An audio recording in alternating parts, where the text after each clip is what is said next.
বন্ধুরা, আজকে তোমাদের মাঝে যে গল্পটি নিয়ে হাজির হয়েছি, তো গল্পটির নাম হচ্ছে গরিবের অভিশাপ বর্ষাকাল। তো গল্পটি শুরু করা যাক। নাগপুর গ্রামে সজল এবং তার স্ত্রী রূপালী বসবাস করত। সজল ও রূপালীর একটি সন্তান ছিল, নাম তার দিয়া। দিয়া প্রতিদিন স্কুলে যেত। দিয়া সরকারি স্কুলে পড়ত। সজল দিনমজুরির কাজ করত। এভাবেই তাদের সংসার খুব ভালোভাবে চলছিল। দেখতে দেখতে বর্ষাকাল চলে আসলো। বর্ষাকাল অনেকেরই ভালো লাগে। অনেক কবি সাহিত্যিক বর্ষার বৃষ্টির রিমঝিম শব্দ নিয়ে অনেক কবিতা ও সাহিত্য রচনা করেছে।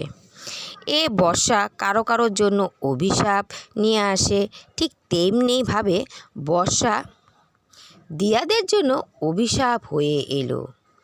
দিয়াদের ঘরের ছাদ থেকে পানি পড়ত। সজল বৃষ্টির কারণে কাজে যেতে পারত না। দিয়া ছাতার জন্য স্কুলে যেতে পারত না। এইভাবেই কিছুদিন কাটে। একদিন দুপুরে দিয়া তার মাকে বলে, মা, ক্ষুধা লেগেছে, খাবার দাও। রূপালী দিয়াকে খেতে দেয়।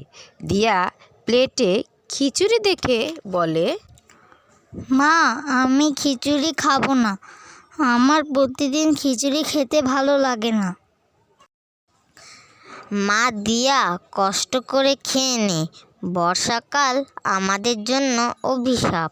বর্ষাকাল এসেছে, তাই তোর বাবা কোনো কাজ পাচ্ছে না।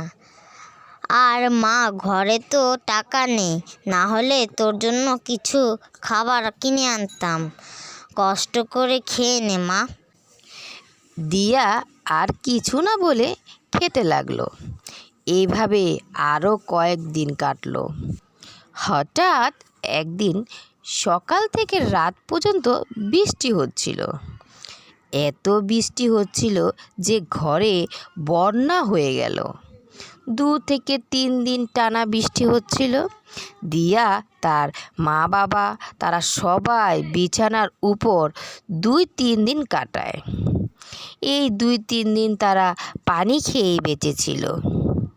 দিয়া তার মাকে বলে, মা, আমার ক্ষুধা লেগেছে, আমাকে খাবার দাও। মা, আমি বুঝেছি তোর খুব ক্ষুধা লেগেছে, কিন্তু কি করব, আমাদের কাছে উপায় নেই।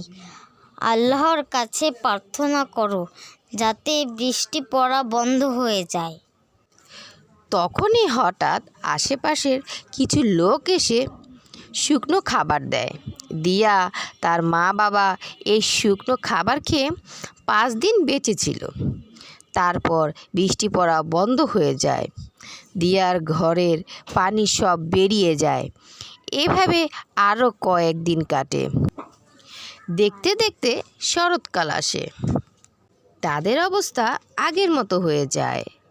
সজল কাজ পায়, দিয়া স্কুলে যেতে পারে, আর দিয়ার ঘরের ছাদ থেকে পানি পড়ে না। এভাবে সুখে শান্তিতে বসবাস করতে লাগলো। তো বন্ধুরা, আমাদের গল্পটি তোমাদের কেমন লাগলো? গল্পটি যদি ভালো লেগে থাকে, এখনই আমাদের চ্যানেলটি সাবস্ক্রাইব করে দাও। আল্লাহ হাফেজ। আসসালামু আলাইকুম।